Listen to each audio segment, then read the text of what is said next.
السلام عليكم ورحمة الله وبركاته. بسم الله الرحمن الرحيم. إن الحمد لله نحمده ونستعينه ونستغفره ونعوذ بالله من شرور أنفسنا ومن سيئات أعمالنا.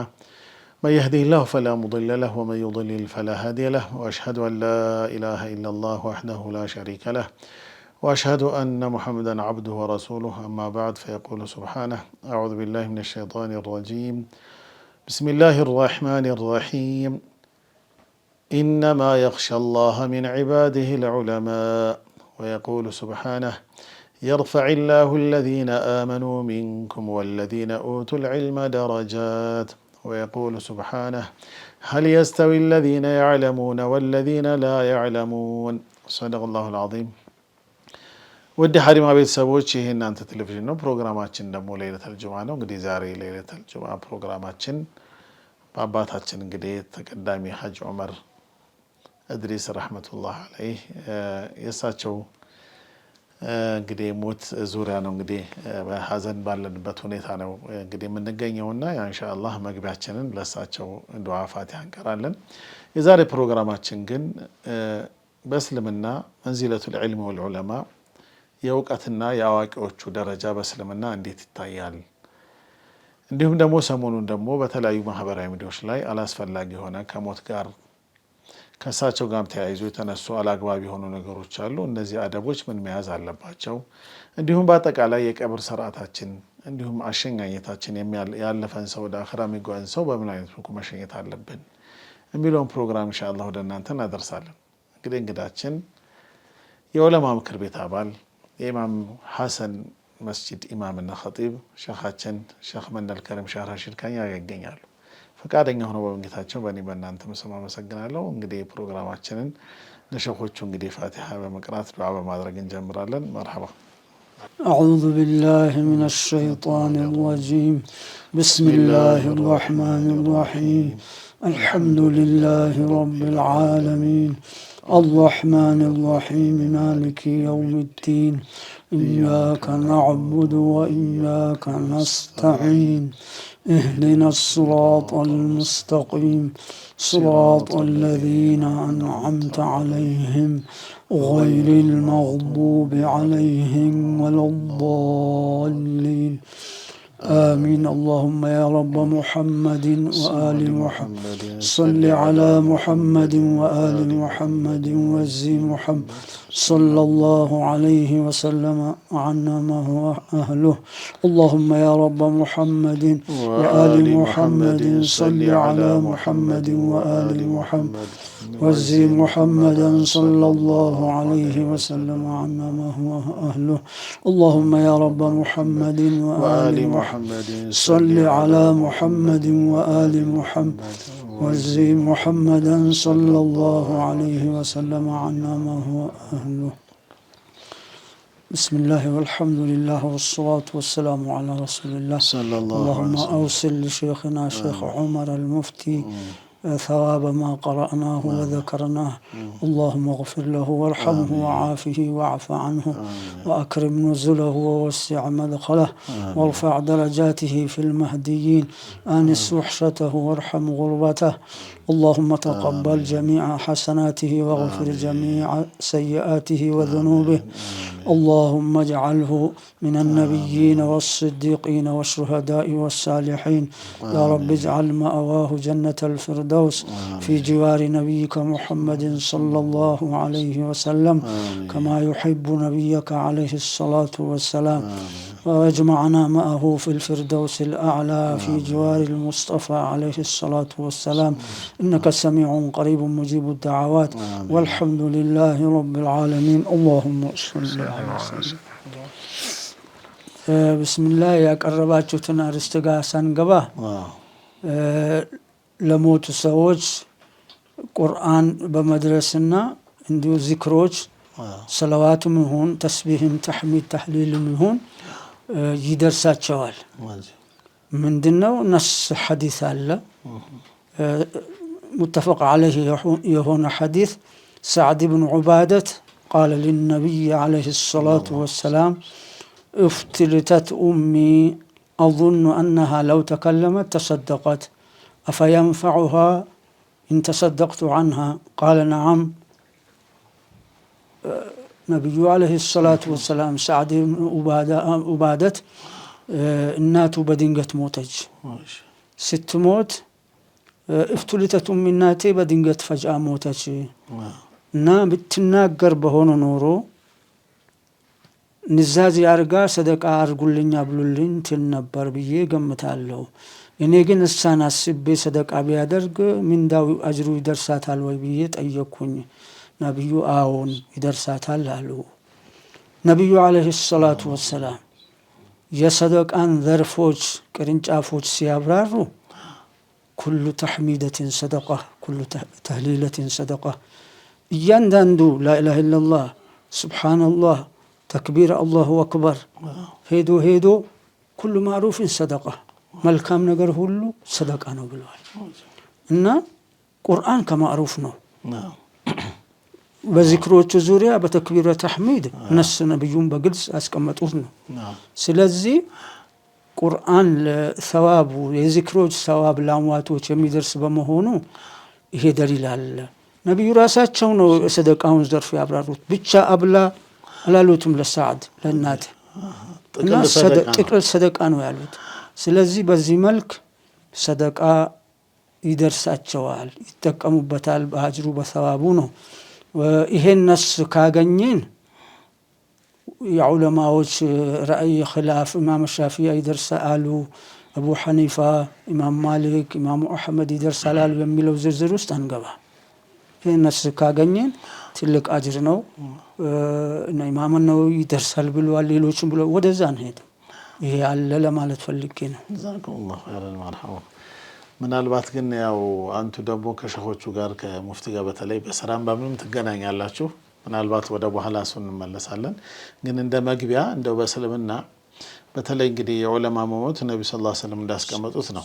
ሞቱል ዓሊም ሱልመቱን ፊል ኢስላም ነው። በእስልምና ላይ ያለ ክፍተት ነው።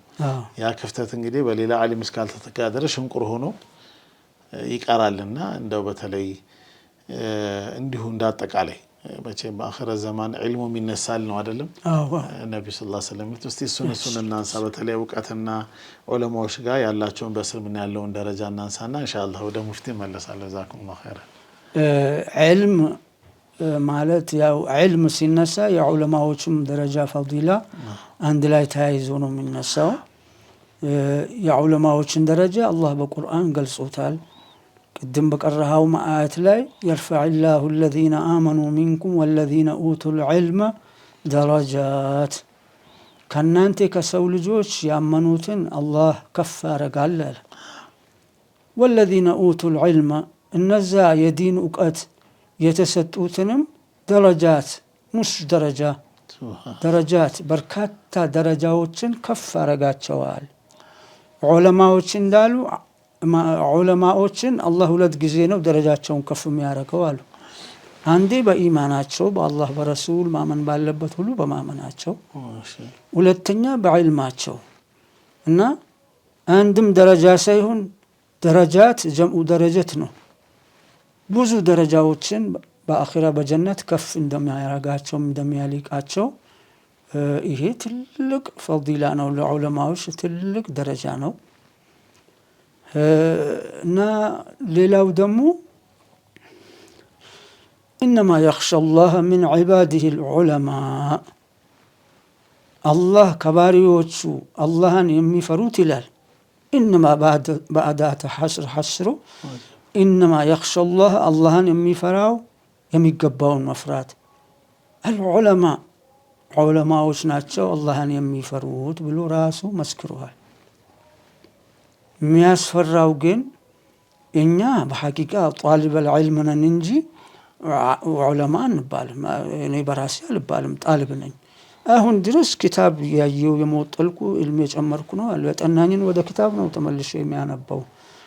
ምንም መቅራቱን እንኳን ቢያቆሙ ማለት ነው። ስለዚህ ጣሊብን እና አሁን ዑለማ የተባነ ወይንም ጣሊብን ብንባል አላህን ፈርተናል ወይ ይህን ደረጃ ለማግኘት? ይህ በጣም አጠያያቂ ነው። አላህ ተውበት ይስጠን፣ በዕልማችን እንደምንሰራ አላህን እንደምንፈራ ያድርገን እና ዕልም ያለው ሆኖ የዲን እውቀት ያለው ሆኖ አላህን ማይፈራ ከሆነ በዲን ሚነግድ በአኺራ ስራ ዱንያን የሚሸቅል ከሆነ ዓሊም አይባልም። ሰው ዝም ብሎ ዓሊም ይለዋል እንጂ አላህ ዘንዳ ከአላህ ከሰጣቸው ሲፈት ባህሪ ጋር የተገኙ የሆኑ ዑለማዎች ናቸው። አላህን የሚፈሩ ከሆነ ነው ዓሊም የሚባሉት ነው። እና አንዱ ከቁርአን ሁለተኛዋ ኢነማ የኽሸ አላህ ሚን ዒባዲሂ ልዑለማ። አንድ ቅርአት ደግሞ ሻዝ የሆነ ቅርአት አለ። ዑለማዎች እንደሚሉ የቅርአት ሻዝ ማለት ከቅርአት ማነው አቀራር 7 ነው የሚልም አለ፣ 10 ነውም የሚል አለ። ከ10 አቀራር ውጭ ሆነው ሻዝ ይሉታል ይላል። ያቺ መተቀራችሁ ምን ይላል? ኢነማ የኽሸ አላህ ሳይሆን ኢነማ የኽሸ አላሁ ሚን ዒባዲሂ ልዑለማ። ቀጥታ ከፈሰር ነው አላህ የሚፈራው ከባሪዎቹ ዑለማዎችን ነው ማለት። አላህ ቅጣቱን በላውን ሊያመጣ ሐያም ያደርገው እና የሚተወው ለዑለማዎች ክብር ብሎ ነው። አላህ ማንንም አይፈራም፣ ይፈራል ተብሎ ለአላህ አይባልም መቼስ እና ይላል። ይሄም አንድ የዑለማዎች ደረጃ ነው። ሌላኛው የቁርአን አያ ደግሞ በዑለማዎች ደረጃ ያው ብዙ አያቶች አሉ። ምን ይላል? ሸሂደ አላሁ አነሁ ላ ኢላሃ ኢላሁ ወልመላኢከቱ ወኡሉል ዒልሚ ቃኢመን ቢልቅስጥ። አላህ መስክሯል አለ አላህ ራሱ ምን ብሎ? አነሁ ላ ኢላሃ ኢላሁ በሐቅ የሚያመልኩት ጌታ የለም በከውኑ በዓለሙ እሱ አላህ እንጂ ብሎ አላህ መስክሯል። እንዲሁም መላኢኮችም መስክሯል እኔ እንጂ ሌላ የሚመለክ ጌታ እንደሌለም። ቀጥሎ ሶስተኛ ኡሉል ዒልሞችም የእውቀት ባልተቤቶችም መስክሯል ላኢላሃ ኢለላህ ብሎ መስክሯል። በሐቅ የሚያመልኩት ጌታ የለም አላህ እንጂ ብሎ መስክሯል። ይሄ ለዑለማው ትልቅ ደረጃ ነው። አላህ ከራሱ ምስክርነት ከመላኢካዎቹ ምስክርነት አቆራኝቶ አስከትሎ የዑለማዎችን ሸሃዳ ለአላህ የመሰከሩ መሆኑን መናገሩ ትልቅ ፈዲላ ነው፣ ትልቅ መንቀባ ነው። ይሄ ነው እና ከቁርአኑ ይሄን እናቁምና ቅድምም እንዳልነው እኛ አሁን ሙፍቲ ስለሞቱብን በሐዘን ነው ያለ ነው። እንደገና ደግሞ በሐዘን እያለን ሰለፍያንን የሚሉ ቡድኖች ሼኻችንን እና አገርን ሁሉ ሞታቸው ያሳዘነ ያስለቀሰ የሆነውን ሼኻችን በመሳደብ አቅስሎናል። በሐዘናችን ላይ ሐዘን ጨምሮብናል እና በዚሁ በትንሹ እናቆመዋለን። ከቁርአን በሐዲስ እንዲሁ የተወሰኑትን ለመጥቀስ የዑለማዎችን ፈድል ማለት ነው። በሰሒሕ በቡኻሪ ላይ ያለው ሐዲስ عن عثمان بن عفان رضي الله عنه قال قال رسول الله صلى الله عليه وسلم خيركم من تعلم القرآن وعلمه ከእናንተ ከሰው ልጆች ወይ ከሙእሚኖች ኸይረኛው ትልቅ ደረጃ ያለው ትልቅ የሚሻለው ሰው ቢኖር ቁርአንን ተምሮ ያስተማረ ሰው ነው። ዑለማዎች ቁርአንን ቀርቶ ነው ለዕልም የደረሱት የዕልምን የቀሩትና የሚያስቀሩት። ቁርአንም ተያይዞ ያስቀራል። አሁን ሼኻችን ሙፍቲ የቁርአን ተፍሲር በማስቀራት ይታወቃሉ። ቀርቶታል፣ ትርጉሙንም ተፍሲሩንም ቀርቶታል፣ ያስቀሩ ነበረ ማለት ነው እና ከኸይረኞቹ ነው ነብዩ በመሰከሩ በነብዩ ሸሃዳ አለይሂ ሰላቱ ወሰላም። ለዑለማ ይህም ትልቅ ፈድል ነው። ለሑፋዞችም እንዲሁ ቁርአን ለሐፈዙትም ትልቅ ደረጃ ነው። ቁርአንን ቀርቶት ያስቀራ ያስተማረ ሰው ከተመረጡት ወይንም ከበላጮች እንደሆኑ ነብዩ ተናግረዋል አለይሂ ሰላቱ ወሰላም። በሌላም ሐዲስ ሐሰድ የለም ላ ሐሰደ ኢላ ፊ ኢስነተይን በሁለት ነገር እንጂ ሐሰድ የለም። ሐሰድ በዚህ ቦታ ሙራዱ ግብጣ ነው ብሎታል ዑለማዎች። መመኘት እንዳከሌ ባረከኝ ብሎ መመኘት የለም በሁለት ነገር ቢሆን እንጂ። አንዱ አላህ ሀብት ሰጥቶት ሙእሚን ሆኖ ሀብት ሰጥቶት ሀብቱን አላህ በሚወደው ነገር ወጪ የሚያደርግ በሰደቃ የተቸገሩትን በመርዳት የአላህን ቤት በመስራት ውሃ በማስቆፈር ሊሆን ይችላል። አላህ በሚወደው መንገድ ግዳጁን ዋጅቡን ተዋቶ የዘካውን የቤተሰብ ቀለብን የመሳሰሉትን ተዋቶ ገንዘቡን በሐራም ለመጠጣት ለብልግና ለመሳሰሉ ክልክሎች ሳይጠቀም አላህ በሚወደውና በአላህ መንገድ ወጪ የሚያደርግን ሀብታም እንደሱ አላህ ባረገኝ ብሎ መመኘት ይቻላል ብሏል ነብዩ። እና እንደውም አላህን መለመን ነው እንጂ እንደሱ አድርገኝ ብሎ ከመመኘትም ባሻገር ይሄ የኔ ነገር ነው። እና ቀጥሎ ያሉት ሁለቱ አላህ የዕልም ሰጥቶት የዲን እውቀት ሰጥቶት በዚህ እውቀቱ ለራሱ ሰርቶበት ህዝብን የሚያስተምር የሆነው ሰው እንደሱ ዓሊም አድርገኸኝ ለራሴ ሰርቼበት ሌላውን ሊያስቀራበት ሊያስተምርበት ባረከኝ ብሎ መመኘት ይቻላል ብለዋል። ይሄንንም አላህ በሰጠኸኝ ብሎ ዱዓ ማድረግ ነው። ይህም አንድ የዑለማዎችን ደረጃ የሚገልጽ ሐዲስ ነው ከሐዲስ ማለት ነው። ሌላው ሐዲስ ፊ ሰሒህ ሙስሊም ያለ ሁልጊዜም የሚነገር ኢዛ ማት ኢብኑ አደም እንቀጠዐ ዐመሉሁ ኢላ ሚን ሰላስ የሰው ልጅ ሲሞት ለአኺራው የሚልከው የመልካም ስራው ምንዳ ሲሞት ይቋረጣል ይቆማል አሉ። ሶስት ስራዎቹ ሲቀር እንጂ አሉ። ሰደቀተን ጃሪያ ቋሚ የሆነ ያረገው ሰደቃ ወቅፍ ካለው ለምሳሌ የመስጊዱን መሬት ወቅፉ ሊሆን ይችላል። መስጊዱን ሌላ ሰው መጥቶ ሊሰራው ይችላል፣ ወይ ራሱ መሬቱን ሰጥቶ ሊሰራውን ይችላል። አሁን እንደ ሙፍቲ ማለት ነው። ሙፍቲ ከመሬታቸው በአሁን ጊዜ መሬት ወርቅ ነው፣ ብር ብቻ ነው። ቆንጥሮ በግባቸው ለራሳቸው እና ለደረሶቻቸው እዛ ግቢ ላለው ሰው መስገጃ መስጊድ ሰርተዋል። ገጠርም መስጊዶች በገጠር ከተሞችም በራሳቸው ብር ሰሩት፣ ራሳቸው ሲናገሩ ሰምቻቸዋለሁ። እና በእነዚህ መስጊዶች ሙስሊሞች በሰገዱ ቁጥር ሁሉ ቢሞትም ሰውየው ምንዳው ይደርስለታል። ሌላው ደግሞ ዒልሙን ዩንተፈዑ ከሞተ በኋላ የሚጠቀሙበትን ዒልም የዲን እውቀት ለሌሎች አስቀርቶ አስወርሶ ከሞተ በዛ ዒልሙ ባቀረው ዒልም ተከትሎት የቀሩ ደረሶችና ተማሪዎች በሚሰግዱት በዛ ዒልም ተነስቶ የሚያስተምሩት የሚያረጉት ኸይር ስራ ሁሉ ምንዳው ለሼኹ ላስተማረው ሼኽ ይደርሰዋል ቢሞትም። ከነብዩ ጀምሮ አለይሂ ሰላቱ ወሰላም ኡማውን ሁሉ ያሰለሙ ያስተማሩ ነብዩ ናቸው አለይሂ ሰላቱ ወሰላም። እና ያ ኡማው ሰልሞ በሰገደው በዘከረው በጾሙ ባረገው ሐጅ ማንኛውም አምልኮ ለነብዩ ድርሻ ይደርሳቸዋል፣ ይጎርፋል።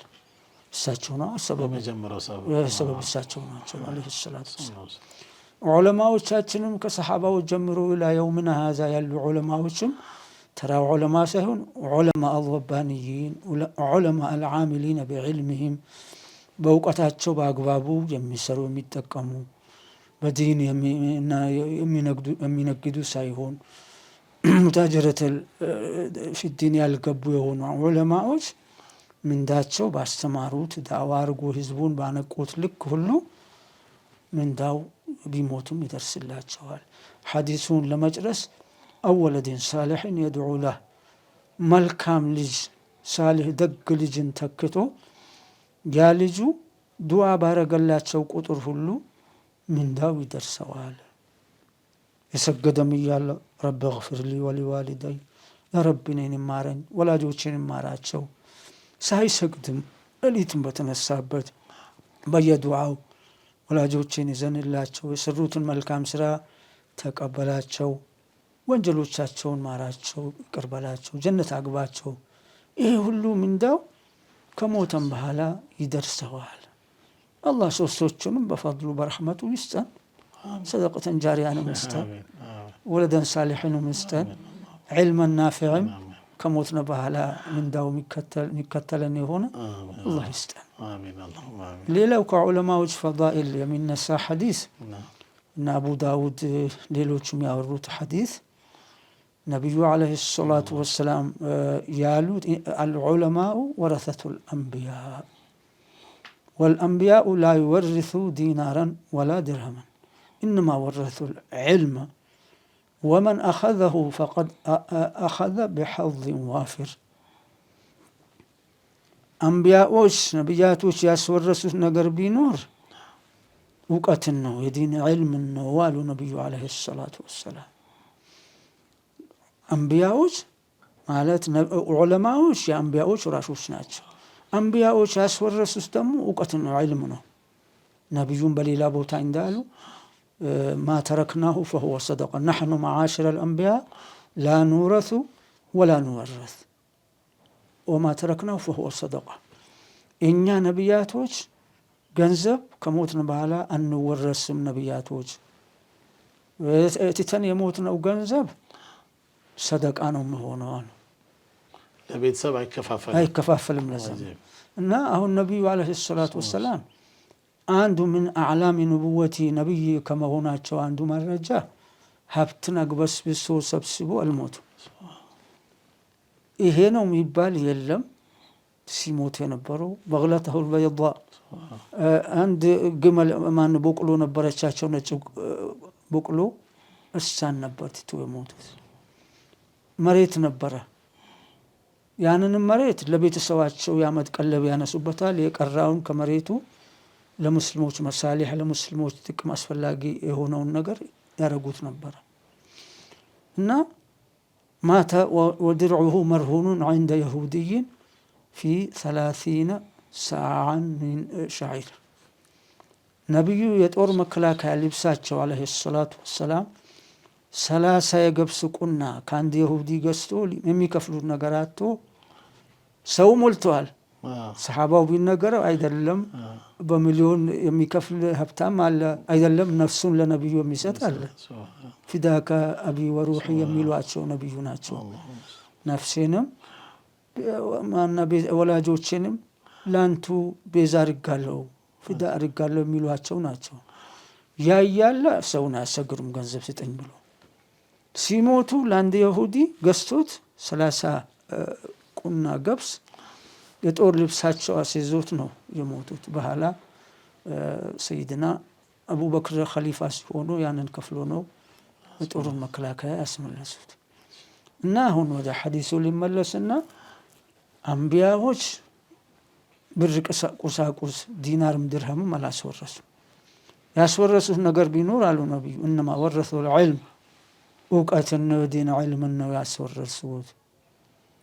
ወመን አኸዘሁ ይሄንን እውቀት የዲን እውቀት የያዘው እና ተሚሮ ኢነመል ዒልሙ ቢተዓሉም ሰይድና ዑመር ፊ ሰሒህ አልቡኻሪ ያለው ዒልም የሚገኘው ዝም ብሎ አይፈስልህም፣ አይሰጥህም። መማር ይጠይቃል፣ ይፈልጋል። መሄድ መልፋት፣ ከዑለማ ስር ላይ ተናንሶ መማር መቅራት ይጠይቃል። በመማር ነው የሚመጣው እና ዒልምን የያዘ ሰው አሉ ፈቀድ አኸዘ በእርግጥ ይዘዋል ቢሐዝን ዋፊር ትልቅ ነሲብ የኸይር የመልካም ትልቅ ድርሻን ይዘዋል አሉ። ይሄ ለዑለማዎች ትልቅ ነገር ነው። በአግባቡ አላህን ምንፈራ ዑለማዎች ከሆነ ማለት ነው። አላህ ያርገንና ይሄ አንዱ ትልቁ ደረጃ ነው ለዑለማዎች እያልኩ ነው። እና ቀጥሎ ያልከውን አሁን ቅድምም እንዳልከውን እንዳልኩት አሁን በሐዘን ላይ ነው ያለ ነው። ትልቁ ሼኻችን ሙፍቲ ሐጅ ዑመር ኢድሪስ የሞቱበት ሰሙን ነው። ነቢዩ እንዳሉ ዓለይሂ ሰላቱ ወሰላም ልጃቸው ኢብራሂም በሞተ ጊዜ ያ ኢብራሂሙ ኢና ለፊራቅከ ለመሕዙኑን ወላ ነቁሉ ኢላ ማ ዩርዲ ረብ። አንተ ልጄ ኢብራሂም በመሞትህ ከኛ በመለየትህ ሀዘንተኞች ነን።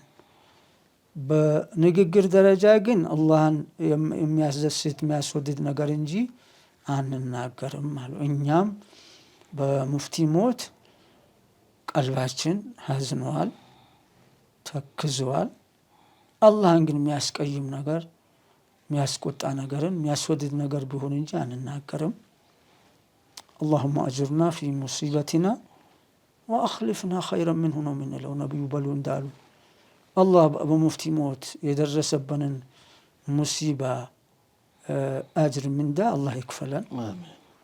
እና አላህ አላለቀበትም። ነቢያቶች ነው የሉም ካሁን በኋላ በነቢዩ ሙሐመድ ዘግቼዋለሁ ብሏል እንጂ ዓሊሞችን እንደ ሙፍቲ ሳሊሖችን ዓሊሞችን መተካት ይችላል፣ ይተካልን ነው የምንለው። ሌላው ቅድም ያነሳኸው ዓሊሞች መሞት ትልቅ ሙሲባ ነው። የዲን ሙሲባ ብቻ ማነው አንድ ሰው የተወሰነ ሰው ያጠቃላይ የሙስሊሞች ሙሲባ ነው፣ አደጋ ነው። ነቢዩ ዓለይሂ ሰላቱ ወሰላም ቅድም አንተ ያነሳኸው ሐዲስ መውቱል ዓሊሚ ሱልመቱን ለም ቱሰድ ኢላ የውም አልቂያማ አው ከማ ቃለ ዓለይሂ ሰላቱ ወሰላም ቀዳዳ ናት የዓሊም መሞት አሉ። በዲን ላይ የተከፈተች ቀዳዳ ናት፣ እስከ ቅያማ ድረስ አትዘጋም፣ ክፍት ሆና ነው የምትቆየው ብለዋል። እና አሁን ሙፍቲ የከፈቱትን ቀዳዳ ረሒመሁላህ ወገፈረላሁ ለሁ ወረፈዐ ደረጃቲሂ ፊል መህዲይን እንዳለ ነው ያለው፣ ይቀጥላል ክፍተት ሆኖ ማለት ነው። እና ይሄ ሙሲባ ነው ያጋጠመን። ሐታ እንኳን ነቢዩ ዓለይሂ ሰላቱ ወሰላም በሞቱ ጊዜ ወይንም ኢለ ረፊቅ አልአዕላ እንቲቃል በሆኑ ጊዜ ትልልቅ ሰሓባዎች ተደናገሩ፣ ሚሉት ጠፋቸው። እክተፋ ዓልዩን አሉ። ሰይድና ዓልይ የደረሰበት አልታወቀም፣ ተደበቋል። ምን ሰው እንዳያቸው ደንግጡ። ወኡኽሪሰ ዑስማን ሰይድና ዑስማን ዱዳውን ማይናገረውን ዝም ከድንጋጤ የተወሰኑ ቀናቶች ምንም ሳይናገር ሌሎች ብዙ የሆኑትን ሆነዋል። ሰይድና ዑመር እንኳን ያ ጀግና ለምንም አይበገሩት በመስጊድ ሰይፋቸውን ይዞ ማንም ሙሐመድ ሞቷል የምትለኝ በዚህ ሰይፍ ነው የሚቆርጥ ሙናፊቅ ነው ይገድለዋሉ ብሎ ፎከሩ።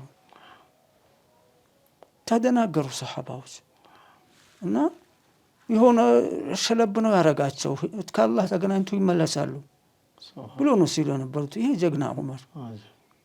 በኋላ ሰይድና አቡበክር ድሮውንም አላቸው አንዳንድ ጥቆማዎች። አንድ ጊዜ ኢነላህ ኸየረ ሊዓብድን በይነ ማ ዒንደላሂ ወበይነ ዱንያ አሉ። ለአንድ ባሪያ አላህ ምርጫ ሰጥቶታል አሉ። አላህ ዘንዳ ባለውና እዚህ ዱንያ ላይ በመቆየት ምርጫ ሰጥቶት ፈኽታረ ማ ዒንደላህ አሉ። አላህ ዘንዳ ያለውን መርጧል አንድ ባሪያ አሉ። ማንነቱን ሳይገልጹ ባሪያ ብሎ ነው ራሳቸውን ነው ያሰቡት። ሰይድና አቡበክር ረዛን ያለቁ አለቀሱ። ይሄ ምርጫ የተሰጠው ለነቢዩ ነው። በቃ ነቢዩ ትቶልህ ሄደ ነው ወደ ኢለላህ አሉ። ይህንንም ያውቃሉ። አዎ ይህንንም ያውቃሉ። በነገራችን ነቢዩን ዓለይሂ ሰላቱ ወሰላም እንትቃል ካነሳ ነው እንዳር ቀራ ማ ሚን ነቢይ የሙቱ ኢላ ወዩኸየሩ በይነ ዱንያ ወልአኺራ። ማንም ነቢይ ዝም ብሎ እንደኛ እንደ ተራው ሰው አፍንጫው ተይዞ አይገደልም አሉ። ምርጫ ቢሰጠው እንጂ አሉ። በዱንያና በአኺራ የቱ ይሻላል ተብሎ ምርጫ ይሰጠዋል። መቆየት ይሻላል ወይስ ወደዛ? አዎ የቱን ነው የምትፈልገው ይባልና ምርጫው ሞት ከሆነ አላህ ዘንዳ ያለው ጀነት ከሆነ ይሞታል። ይቆያለው ካለ መብታለው። ለዚህም ነው የመለከል መውትን አይን ነብዩላህ ሙሳ አይኑን አጠፉት ይላል ቡኻሪ ውስጥ አለ ሐዲስ። መለከል መውት ሰው አዝራኤል የሚለው እሳቸው ነብዩላህ ሙሳ ጋር መጣ። ሲመጣ ደነገጡ። ለዚያራ ነው የመጣው ወይ ልትገድለኝ ነው የመጣው? ለቀብድ ሩሂ አሉት። አይ ጊዜው ደርሷል ሊገድላችሁ ነው መጣሁት። ደነገጡና አንዴ ብቻ በጥፍ መቱት። አንድ አይኑን አጠፉበት።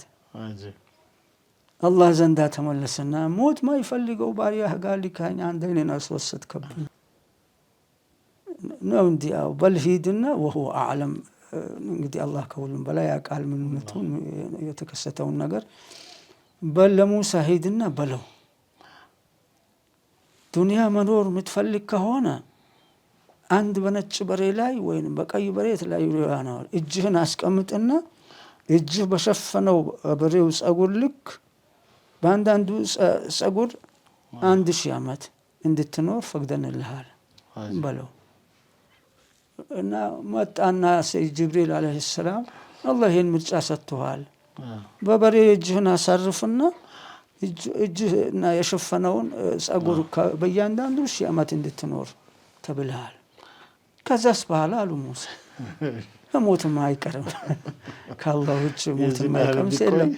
አው ኩሉ ነፍሲን ዛኢቀቱል ሞት ሲል አይ እንዲህ የመጨረሻ ሞት ካልቀራኝ በጊዜ ሊሄዳሉና ሞት ተገደሉ ነው ሙሳ አለይሂ ሰላምና ነቢያቶች ዝም ብሎ በተራ መልኩ አይገደሉም ነውና ዑለማዎቹም ነብዩ እንዳሉ የነቢያቶች ወራሾች ናቸው እና ምንድነው ትልቅ ደረጃ አላቸው። ሲሞቱ ሙሲባ ነው ያደናግራል። ሰሃባዎችም ተደናግረው ሞቱ አለም ቢባል ምናቀውም ቢሆን በደረሰ ጊዜ በጣም ያናውጣል፣ ይረብሻል እና ያስፈራል ማለት ነው። እና የሙፍቲ ሞት ልክኛ እንደዚሁ ተመሳሳይ ነገር ነው የሆነብን። እኔ እንደውም እስካሁን ጫን ብሎኝ ነው የነበረው ከሞቱ ጀምሮ እና የአላህ ውሳኔ ነው ምንም ማለት አይደለም። እኛ ምን ሞታለን ያለውም ሁሉ ይሞታል በተራው፣ ንጉሱም ይሞታል፣ መሪውም ተመሪውም ጊዜውን ጠብቆ መሞቱ አይቀርም፣ ከዚህ ዓለም መሰናበቱ አይቀርም። ምንድነው የሚያሳዝነው ደግሞ በሙፍቲ ሀጂ ዑመር ሞት የተደሰቱ ሰዎች እንዳሉ በየሚዲያው ይሰማን ነበር። በጣም የሚያሳዝን ነገር። እሱም በጥሩ ስማቸውን የሰየሙ ሰለፍያ ነን ያሉ ምን ነው ሰለፍይነቱ እንደው አይገባኝም። ከጥሩ ስነ ምግባር አንዳች ድርሻ የሌላቸው ከነብዩ ሀዲ አለይሂ ሰላቱ ወሰለም አንዳች ነገር ጠብታ የሌላቸው ላኢላሃ ኢላላህ ምናልባት ብሎ ከሆነ እንጂ ይሄም ትልቅ ነገር ነው። ላኢላሃ ኢላላህ ነብዩ አጠገባቸው የይሁዲ አንድ አስከሬን አለፈ። ሲያልፍ ከተቀመጡበት ብድግ ብሎ ቆሙ። አንድ ሰው እዛ የነበረ ሰው ይሁዲ ጀናዛ እኮ ነው አላቸው። ከዛ ተቆጥቶ አለይሰት ነፍሰን ይሁዲስ ቢሆን ነፍስ አይደለች ወይ? የሰው ልጅ ክቡር ነው። ይሁዲ ይሁን ክርስቲያን ይሁን ሙስሊም ይሁን የሰው ልጅ በመሆኑ ብዙ ጊዜ ሙፍቲ እንደሚሉ ክቡር ነው። አላህ ያከበረው ፍጡር ነው። ለቀድ ከረምና በኒ አደም ያለ ብለዋል እና ያንን ያጡ ሰዎች ናቸው ሙፍቲን የሰደቡና በመሞታቸው የተደሰቱ ሰዎች። ሰይድና ነብዩ ይሄን ለይሁዳ ጀናዛ የደነገጡት ካሉበት የቆሙት ለሙፍቲን ለመሰለ ትልቅ ያገር አባት ሙስሊሙ ክርስቲያኑ ያዘነላቸው ያለቀሰላቸው ሙፍቲ ሲሞቱ እንኳን አላህ ዱንያን እና ሰማይ ምድሩን ኡመቱን አላህ አሳረፈው በርሳቸው ሞት ብሎ የተናገሩ ቆሻሻዎች ሰምተናል። ምን አይሰማ ከነዚህ ቡድኖች? ምንም አይደንቀንም እኮ በየዓለሙ እኮ ብዙ ለማን ይገደላሉ እኮ አይደለም መሳደብ። ሸኸል ቡጢን ማንም ግብጽ ማነው እንትን ሻም ላይ ማን ነው ገደላቸው? የሰለፊያ ነው የሚል ሰው ነው። መስጊድ ገብቶ አላማ የሆኑ ደርስ ላይ ያሉ ነው ገብቶ የገደሏቸው። አልጀዛኢር ላይ አንድ ሼህ ቀርቦ ይሄን አይል በቅርብ ጊዜ ዓሊም ነው በእኛ ሀገር ናይጄሪያ ማለት ነው አልጄሪያ ማለት ነው እና 800 ዓሊሞችን ኢማሞችን ገድሏል። ሰለፊያ ናቸው የሚባሉት አለ። ትልቅ ዓሊም ነው አንዱ ከነሱ አለ በዘንድሮ ረመዳን አላህን ጠይቀዋለሁ አከለ የሚባልን ኢማም እንዲገድል አላህ እንዲያገራልኝ እንዲወፍቀኝ አላህን ጠይቀዋለሁ አለ። ይህን የሚያደርጉ ሰዎች ናቸው። ምንድነው ያለው ያ ሼኽ? በእኛ ወመን ተቀሙ ሚና አለ በእኛ ላይ ሊገድሉን እንዲህ ሊያደርጉ የቻሉት በእኛ የተቆጡት የለም። እኛ ማሊክዮች ነን፣ አህለስ ሱናዎች ነን፣ አሽዓሪዎች ነን። ቅራአታችን ወርሽ በመሆኑ በዚህ ነው ይህንን ነው ተቃውመናል። ሌላ ነገር ምንም ወንጀል የለንም ማለት ይገርም። አሁን እኛ ሙፍቲን ቢሰዱ ምን ደንቀናል? በቅርብ ጊዜ ነው ወይ መድኸሊ የሚባለው በኢራቅ ሀገር ትልቅ ኢማም ትልቅ ዓሊም የገደለው ሶሻል ሚዲያ ላይ አረብኛ የሚያውቅ ሰው ቀርቦ ነበር። ከዛ እዛ ገብቶ መንግስት በቁጥጥር አውሏቸዋል። እኛም ሀገር አልሐምዱሊላህ የመንግስት አወቃቀር ጠንካራ ስለሆነ እንጂ በዚህ ሁኔታቸው በአንድ ዓሊም መሞት የተደሰቱት ግድያም አይተውም ነበር። ግን ህጉ አይተዋቸውም፣ ይዛቸዋል እንጂ ያንን ፈርቶ ነው እንጂ ለዚህ መሳደብ ወደ ኋላ ያላሉት። ደግሞ ሰለፊያ የሚባለው ምንነቱን በግልጽ ያሳዩበት ነው የሆነው። ሰለፊያንን ማለት ውሸት እንደሆነ እስልምና መቼም ቢሆን ይሄን አስተምሮ አያስተምርም። የቁርአንም ሀዲ አይደለም፣ የነብዩም ሀዲ አይደለም። የቁርአን ሀዲ ምንድነው? ቁሉ ሊናሲ ሑስና ሙስሊም ሳይል ክርስቲያን ሳይል ወይ ሌላም ይሁዲም ለሰው ልጆች መልካም ንግግር ተናገሩ ነው ብሎ ያለው አላህ በቁርአን። ይሄ ነው ሀዲው የቁርአኑ ሀዲ። ادع الى سبيل ربك بالحكمه والموعظه الحسنه ወደ ጌታህ መንገድ ተጣራ፣ በአላህ እንዲያምኑ አላህን ብቻ እንዲያመልኩ ጥሪ አድርግ። በምን? بالحكمه በጥበብ አስቀያሚ ባልሆነ ንግግር፣ በጥሩ ንግግር በጥበብ والموعظه الحسنه በጥሩ ምክር ሰዎችን ወደ አላህ ተጣራ ጥሪ አድርግ ነው ያለው። የተሳደብከ ተጣራ ብሏል አላህ። ያንቋሸሽከ ሙብተዲ እያልከ እና በመሞት የተደሰተ ምን እያለ አላህ በዚህ አዘዋል እንጂ በፍጹም ከሐዲስም የለም ከምንም የለም። ከዚህ ሀዲ ከቁርአኑ አካሄድና አመራር ከነቢዩ አመራር በጭራሽም ማይገናኝ መሆኑን ያስመሰከሩ። በእነሱ እሳቤ ሙፍቲ ሙብተዲ ናቸው። እነሱስ ሙብተዲ አይደሉም? በኋላ ይመጣበታለሁ። ቢድዓቸውን ይነግራቸዋለሁ። የተወሰነውን ብዙን ሁሉን ሳይሆን ማለት ነው። እና እኛ እስከሆን ዝምታን ነው የመረጥነው። ሰለፊ የሚባለው ቡድን ውርጅብኝ ሲያወርድብን በሱፊዎች በዑለማዎች ሙብተዲዎች ሲሉ ከሙብተዲዎች ራቁ፣ ከነሱ አትቀላቀሉ፣ ከነሱ አትስገዱ፣ ከነሱ አትገናኙ፣ አትብሉ፣ አትጠጡ፣ ራቋቸው ሲሉ እነሱ ሙብተዲ ሳይሆኑ ቀርቶ ነው። በእነሱ እሳቤ ሙፍቲ እንደዚህ ናቸው። እና አሁን በሀዘን ላይ ያለን በዚህና በመሳሰሉት አቅስሎናል። ከአላህ ምንዳቸውን ያግኙ፣ ከአላህ ይገናኙ። እኛ የምንቀጣበት መንገድ የለንም። ለአላህ ነው የምንሰጠው።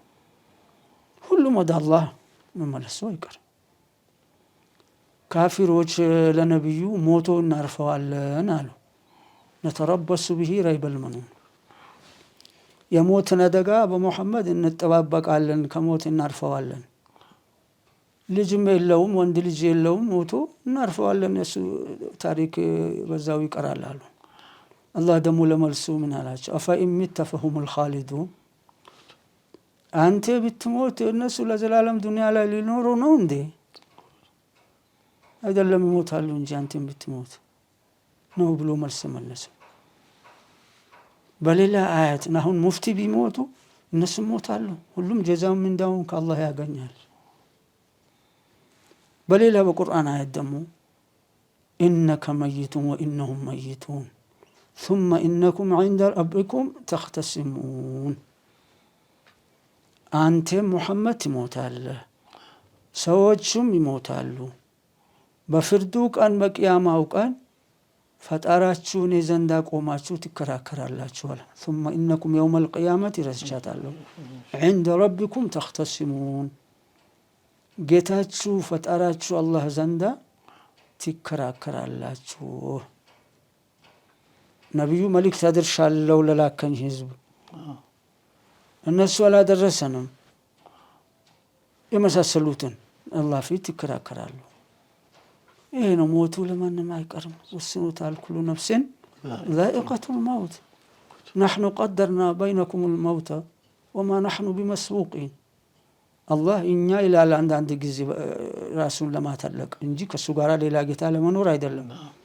እኛ በእናንተ መሃል ሞትን ፈርደንባችኋል፣ ወስነንባችኋል አለ። አዎ ተራችን አይቀርም፣ መጨረሻችን ختامችን አላህ አሳምረው እንጂ ለኛም አይቀርም። በሙፍቲ መደሰትን ለገለጽ ሰዎችም ሞቱ አይቀሬ ነው። መጅሊስ ላይ አሁን ቅድም ጠይቀኸኝ ነበረ። አሁን ምንድን ላይ ነው ያለው የት ነው ያለው ብለኸኝ ነበረ። ኢማም ሐሰን ኮልፌ መስጊድ ኢማም ሐሰን የሚባለው ኢስላም መቃብር አጠገብ ያለው መስጊድ ኢማም ነኝ፣ ኸጢብ ነኝ። ተፍሲር ሲያቀራ ኩቱበ ሲታንም ፊቅህንም ሙኽተሰር ሐዲሶችንም ነብሉል መራም፣ ሪያዱ ሳሊሂን፣ ዑምደቱል አሕካም፣ ተጅሪድ፣ ሙኽተሰር አልቡኻሪ የመሳሰሉትን ሲያቀራ ሲያሰግድ 23 ዓመት ደርሻለሁ። በዚህ መስጊድ ላይ የመጀመሪያ ኹጥባ ያረኳትን ኹጥባ ከላይ ጽፌባታለሁ። من يميل هذه أول خطبة خطبت بها في مسجد إمام حسن سنة 1424 ይቺ ኹጥባ የመጀመሪያ ኹጥባናት በዚህ በኢማም ሐሰን መስጂድ ከሂጅራ 1424ኛው ዓመት ላይ የመጀመሪያ ኹጥባዬ ናት በኢማም ሐሰን ብያለሁ። አሁን ሂጅራው ስንት ነው? 1447 ነው። እና እኔ ግን ኹጥባ መጀመሪያ ያረኩት 1424 ነው። ያ ደግሞ ስንት መጣል 24 ዓመት ነው በፈድልላህ ወራህመቲ። እና እኔ ደግሞ እንዳንዳንዱ ኢማሞች ዝም ብሎ ማሰገድ ሳይሆን ተፍሲር ያቀራለሁ በፈድልላህ 24 ዓመት። ማታው ክፍለ ጊዜ 4 ቀን ተፍሲር አስቀራ ነበር። ሌላውን ቀን ሐዲስ መሳሰሉ ሙስጠላህ አልሐዲስ ፊቅ በቀኑ ደግሞ ነህውም ከተማው ላይ ነህው የሚቀራው ብዙም የለም።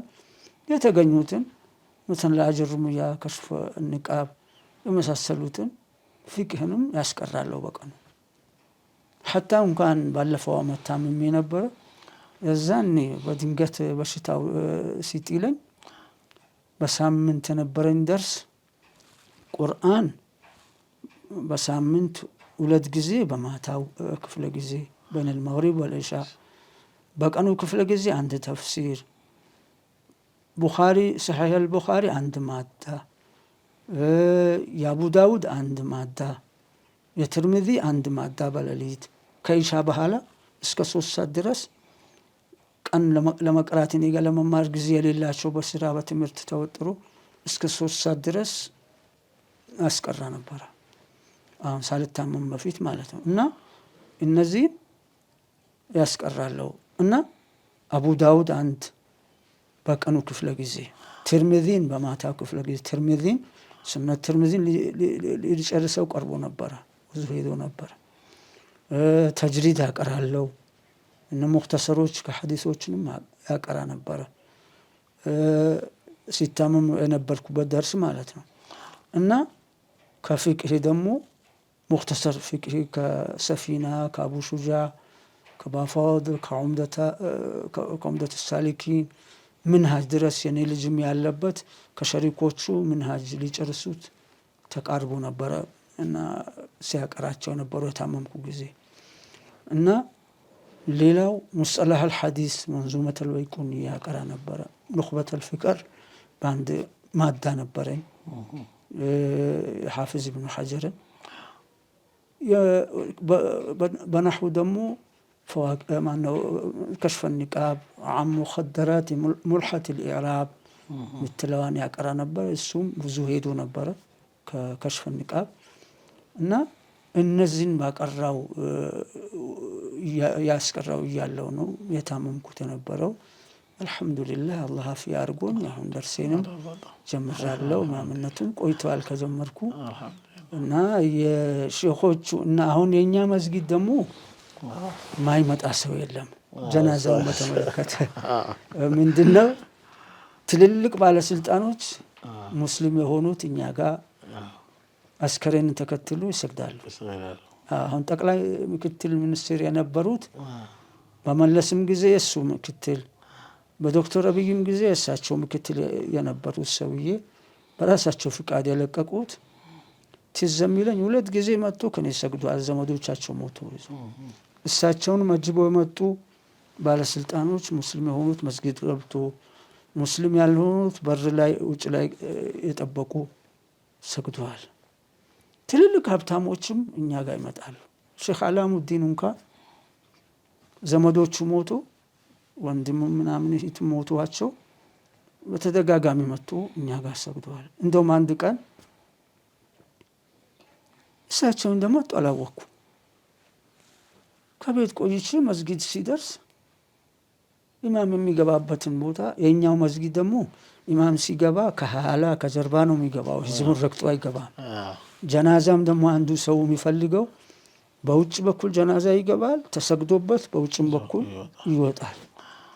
መስጊድ ሲመጣ የእሳቸው ጋርዶች የኔን መግቢያ ኢማም መግቢያ ሞልቶታል። ዞር በር ከዚህ አትገባም ብሎ ይገለማምጡኛል። ምን መጣር ደነገጥኩ። በኋላ ሰዎች ሮጡ ነገሯቸው። ኢማሙ እኮ ነው መስጊዱ ኢማም ነው አሰጋጅ ነው ምናምን አሏቸው። እዛን ጊዜ ግባሉ እና ሼክ አላሙዲንም እኛ ጋር በተደጋጋሚ መጥቶ ይሰግዳሉ። ሌሎችም ትልልቅ ባለሀብታም ትልልቅ ባለስልጣኖች የኛ መስጊድ አስከሬንን ተከትሎ እኔ ያሰግጅባቸው ነው ሞታኖቻቸው የሚቀበሩት የሚሸኙት ብዙዎቹ። ይሄ የእኛን መስጊድ ለየት ያደርገዋል። ደግሞ በኮልፌ ክፍለ ከተማ አሁን አዲስ ክፍለ ከተማ ተቀይሮ በሁለቱም ክፍለ ከተማ ትልቁ መስጊድ ዘመናዊው መስጊድ ብዙ ህዝብ የሚገለገልበት መስጊድ ኢስላም መቃብር አጠገብ ያለው ኢማም ሐሰን መስጊድ ነው እና ያው አላህ ወፍቆን 23 ዓመት በኢማምነት ደርስም ተፍሲር የሰጠው ሐዲሱንም እና ኩቱቦችንም ኩቱብ ሐዲስንም ህክም በፈቀደው አላህ ይቀበለኝ። ቂያም ቀን በሐሰናት ሚዛን ያገኘው አድርግልኝ፣ ለጉራ ያድርግብኝ። ቆይቻለሁ። ምናልባት ግን እዚህ በተለይ በአብዛኛው እንግዲህ የከተማው ሰው ያው ወደዚህ ነው የሚቀበረው ኮልፌ። ብዙ አይነት አህዋል ይገጥማቸዋል። መቼም እንዳላችሁት ብዙ አይነት ሰው ለመሸኘት ይመጣል። ምናልባት ግን አንዳንድ ከዛ ጋር ተያይዞ ህዝቡ ማወቅና ስርዓት መያዝ ያለበት አደብ መማር አለበት የምትሉት እንዳጠቃላይ ሰው ሞቶብን ከማጠብ ጀምሮ ከፈን አለ፣ መስገድ አለ፣ ከዛ መቅበር አለ። አጠቃላይ እነዚህን ሂደቶች ላይ ተያይዞ እንደው መታረም አለባቸው ህዝቡ ሊያውቃቸውና ሊያስተካክላቸው ይገባል የምትሏቸው ነገሮች ካሉ እስቲ እሱን ብናነሳ። አዎ ጥሩ ነው። መቼም ጀናዛ ሲሰገድ ሸርጦች አሉ፣ መስፈርቶች አሉ። ዝም ብሎ አይሰገድም።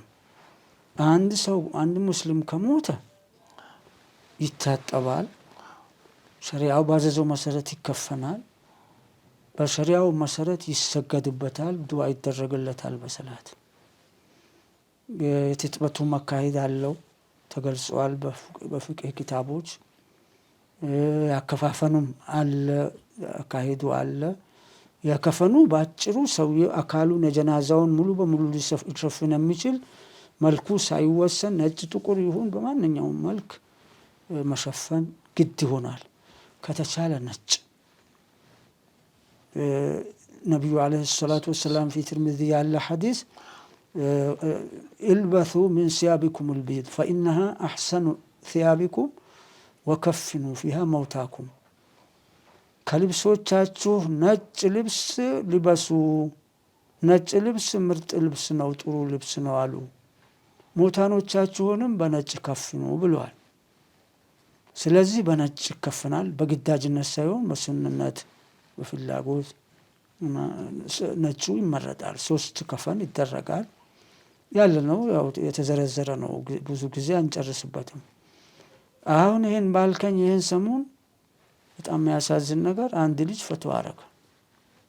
ቀብሩ ላይ እኛ ጋር ከሰራተኞች አንዱ ነው። ምን ይላቸዋል? ጀናዛው አልታጠበም። የሰላት መስፈርት ነው ጀናዛው መታጠብ፣ መጀመሪያ መታጠብ አለበት። ምን አለ? ችግር የለውም ሳይታጠቡ የሚሰገድበት እናግባው ብሎ አመጡት፣ አሰገዱኝ አሉ። አንዱ ነው የሚነግረኝ እና እንዲህ ተደርጓል ይቻላል ወይ አለ። ምን አላችሁ? አይ ሳይታጠቡ የሚሰገድ ችግር የለውም፣ ያው ሰላተል ጀናዛ ዱዓ ነው ሊደረግለት፣ ምን ችግር አለው ብሎ ፈትዋ አድርጓል አለ። ይሄ ነው ይሄ የሚለው እንዲህ የሚዳፈረው ማን ነው? ሰለፊያንን የሚል ወጣት ነው። ምንም የቀረ ነገር የለውም። ቁርአን ማንበብ የሚችል መሆኑ አለመሆኑን የሚያውቀው ነገር የለም። ከዛ ውጭ ምንም ልጁ እንደነገሩኝ ያውቀዋለሁ። ለካ እኔ ሳላውቀው የታጠበው መስሎ ሰግጄ ተሸኝቷል። እንዲህ ያው በዲን የሚቀልዱ ፈትዋ የሚሰጡ ተፈጥሮብናል። እሱም ሰለፊይ ነኝ ይላል። ሰለፊይ ነኝ ማለት ምን ማለት ነው? ሰሃቦችን፣ ታቢዒዎችን፣ አትባዕ ታቢዒዎችን የተከተልኳቸው ነው እያለ ነው። የተከተልኩ ሰው ነኝ እያሉ ነው። እንዲህ የሚሉ ሰዎች አሉ። አላህን ይፍሩ። ዝም ብሎ ፈትዋ አያድርጉ፣ ብይና አይስጡ። ለአህሉ ለሚገባው ሰው ይጠይቁ። ፈስአሉ አህለ ዚክሪ ኢንኩንቱም ላ ተዕለሙን፣ ማታውቁ ከሆኑ የእውቀት ባልተቤቶችን ጠይቁ ነው አላህ። ضሉ ወአضሉ የሚባሉት እነዚህ ናቸው። የአላህ ነቢይ ዓለይሂ ሰላቱ ወሰላም ዕልምን አላህ እንደሚወስደው ቅያማ የፍርዱ ጊዜ ሲቃረብ ተናግረዋል። ኢነላህ ላ የቅብዱ ዕልመ ኢንትዛዕ ነው የንተዚዑሁ ሚን ቁሉብ ሪጃል፣ ከሰዎች ቀልብ ላይ ነቅሎ አይደለም ዕልምን አላህ የሚያስወግደው የሚያነሳው አሉ። አላህ ዕልምን የሚወስደው የሚይዘው ቢቀብድ ዑለማ ነው አሉ። ዓሊሞችን በመግደል እንደ ሙፍቲ ዓሊሞችን በመያዝ በመግደል ዕልምን ያስወግደዋል። ዓሊሙን ጥርግ አድርጎ አላህ ከገደለው በኋላ ጁሃል የሆኑ ማያቁ ضሉ ወአضሉ የሚባሉ ጠሙ፣ ህዝቡን የሚያጠሙ እና ይጠየቃሉ። የሚሰጡት ምላሽ ፈትዋ የተሳሳተ እና ራሳቸውን መጥሙ ህዝቡንም ያጠማሉ። ወደዚህ የተቃረብን ነው ያለው። የሚያሳዝነው ዕልም እንዲጠፋ የተሰራ ነው ያለው። ቢገባችሁ ባይገባችሁ ዑለማዎች ስንት ዑለማዎች እንዳይቀራባቸው ተማሪው ስንት ደረሳ ሲያጅባቸው የነበረ እና ሲቀራባቸው የነበሩት ባዳቸው ደረሳ ሙብተዲዎች ናቸው። አትቅር ብሎ ሰለፊያ ነኝ የሚለው ባዷቸው የተቀመጡ አንድ ከነሱ የሚሰግዳቱ የሚያውቃቸው ዓሊሞች አሉ። ገጠር ላይ አዲስ አበባም ላይ እንደዚህ ያስቀርቷቸው። አሁን ግን ሙስሊሙ የገባው መጥቶ አዲስ አበባው ይሻላል። የኛው እና ቡድን ሙስሊም ሱፊዩ እንደውም ጊዜ ያጣቡብናል። ሊቅራ የሚለው የሚቀራው ማለት ነው። ጥሩ ነው። ይሄን ምን ማለት ነው? ሙብተዲዕ ነው፣ በሱ አትቅሩ፣ ኹራፊ ነው፣ በሱ አትቅር እያለ ኢልሙ እንዲጠፋ ነው የተሰራ ያለው። ከዓዳ አልእስላም የተመሳጠሩ ነው። ቢገባችሁ ባይገባችሁም ሰለፊያን የመሰረተው ማን ነው? አቅስሎናል። በሙፍቲ መሳደብ እንነግራቸዋለን። ማን ነው የመሰረተው? የስዑዲን መንግስት፣ እንግሊዝ። የቅርብ ታሪክ ነው። 200 ከምናምን ዓመት ነው። ሙሐመድ ብኑ አብዱልውሃብ እችን ሐረካ የፊትና የተክፊር የተብዲዕ ኡማውን የማከፋፈል ስትራቴጂ ይዞ የሚንቀሳቀሱት እሱም በገንዘብ ሐቅ ከሆነ ገንዘብ ምን ያስፈልገው? ለአጠቃላይ ለሙስሊሙ ማከፋፈል እንጂ ለቡድኑ ብቻ መስጠቱ ቡድን የመፍጠር አጀንዳ ነው። ሙስሊሙን ማከፋፈል አጀንዳ ነው። እንግሊዝ ዓለምን እመራለሁ በምትል ጊዜ አሜሪካ ሳትረከባት በፊት የስዑድን መንግስት በውስጥ ደንብ ተስማምቶ ሙስሊምን የማከፋፈል አጀንዳ እንዲሰሩለት ቃል ገብቶለት ነው ያቋቁማቸው የስዑድን መንግስቶች እና በዛ መሰረት ለመሐመድ አብዱልወሃብ ቃል ተገብቶለት ከስዑዲ መንግስት የማከፋፈልን አጀንዳ እንዲሰራ ክታብ እንዲያዘጋጅ ዳዋ እንዲያደርግ ብሎ ሙስሊሞችን እንዲገድል። ስንት ሙስሊም ነው የገደለው?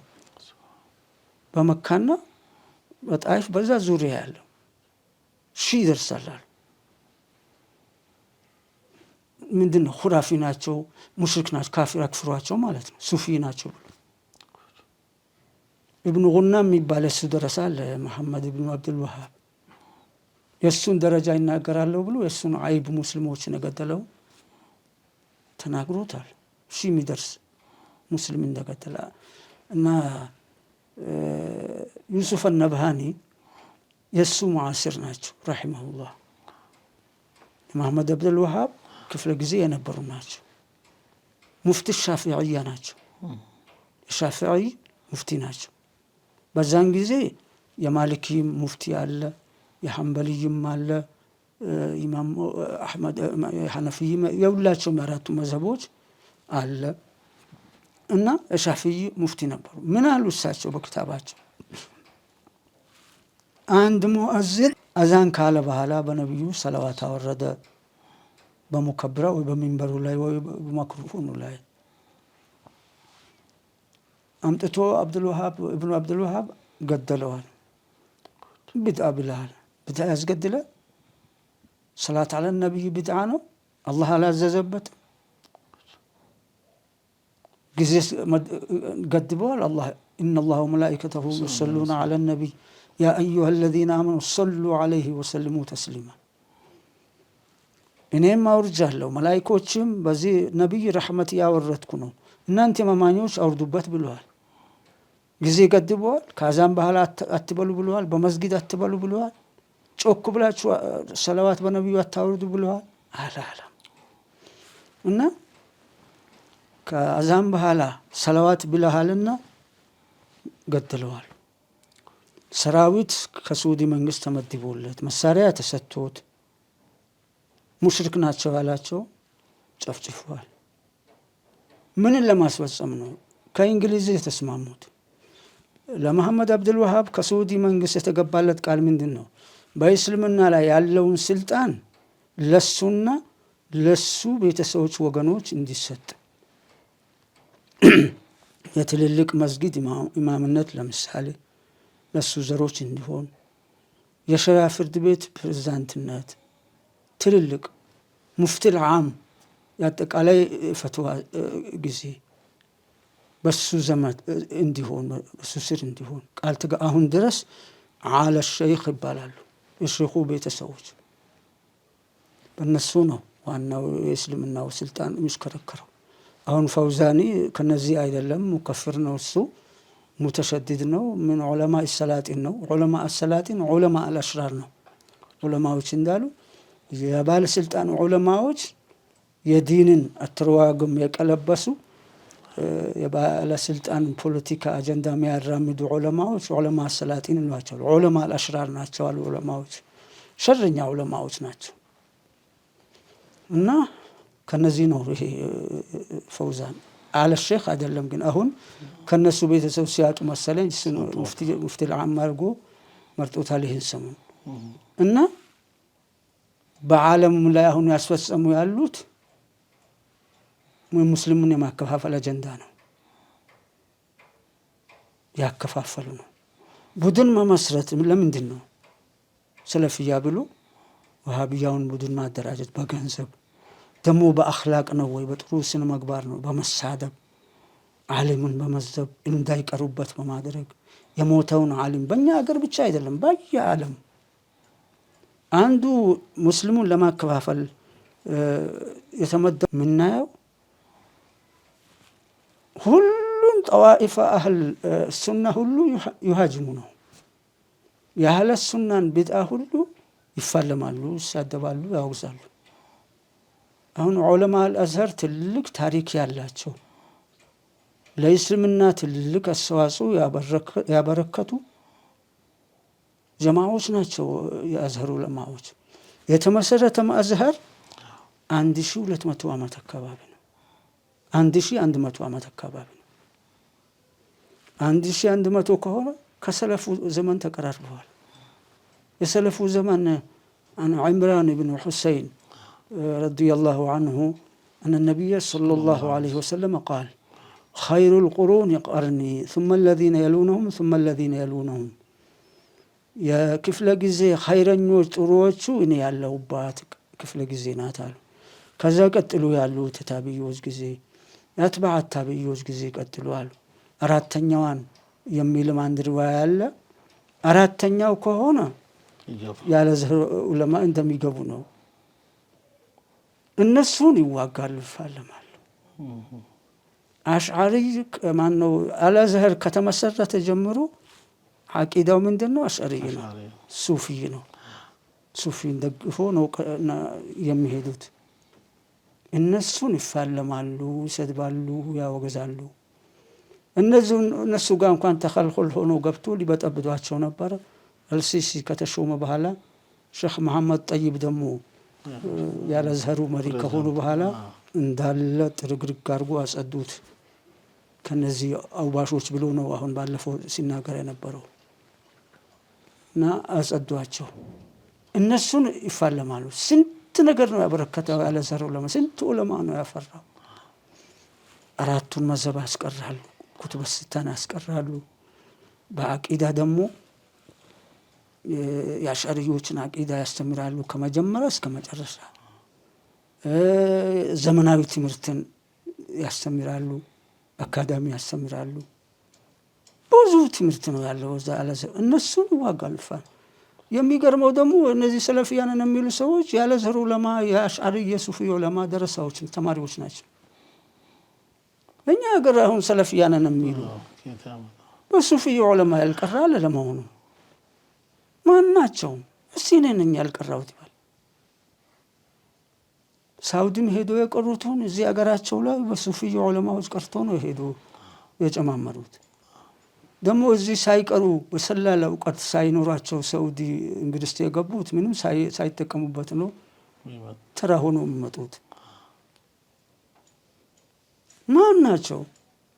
በአሽዓሪ ዑለማ ያልተማረ ያልቀራ፣ ሁላቸውም በሱፊ ዑለማ ነው የቀሩት። እና አሁን ያለአዝሀር ዑለማ ሳውዲ ሄዶ አላስተማራቸው።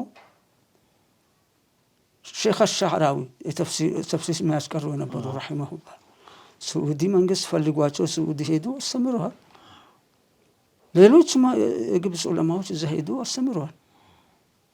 ያስተማሯቸውን ሰዎች መልሰው ያከፍራሉ፣ ሙብተዲዕ ናቸው፣ ከዛው ከዛ እያሉ ያወግዛሉ። ይህ ምንድን ነው? ሱፊዩን ሙሉ በሙሉ ያወግዛሉ። እነዚህ የነጅድ ዑለማዎች ወሃቢዎች ማለት ነው። ኢብኑ ተይሚያ እንኳን አላወገዘም። ሱፊዎች በተሰውፍ ኪታብ አላቸው። ኢብኑ ተይሚያ አልሐራኒ ምን የሚል ኪታብ ነው አላቸው? ፍቅሁ ተሰውፍ የሚል ኪታብ አላቸው። ፍቅሁ ተሰውፍ፣ የተሰውፍ ፍቅህ ብሎ ነው ያስቀመጡት። ኢማም ኢብኑ አልቀይም መዳሪጅ ሳሊኪን ሱፊይ ነው እና የሱፊን ኪታብ የሸረሐበት ነው። ሱፊይ ነው። ኢብኑ ተይሚያ ራሱ ሲሞቱ ረሒመሁላህ ከሱፊዮች ቅበሩኝ ብሎ ነው ወሲይ ተናዞ ይሞቱታል። እነዚህ የሳዑዲዎች ለማከፋፈል ሙስሊሙን እና የተነሱት የተመሰረቱት ሱፊ ምንም ሳይለዩ ትክክለኞችን ኪታብና ሱናን የተከተሉት ሳይለዩ ምንም ሳይለዩ الصوفيون ضال مضل ومضلل ብሎ ነው ያሉት። የጠመሙ ያጠመሙ ከዛ ወከዛ ሙከፍሮች ስለሆኑ ነው። ይህንን ኡማውን ማከፋፈል ነገር ሊጠቀሙ ነው።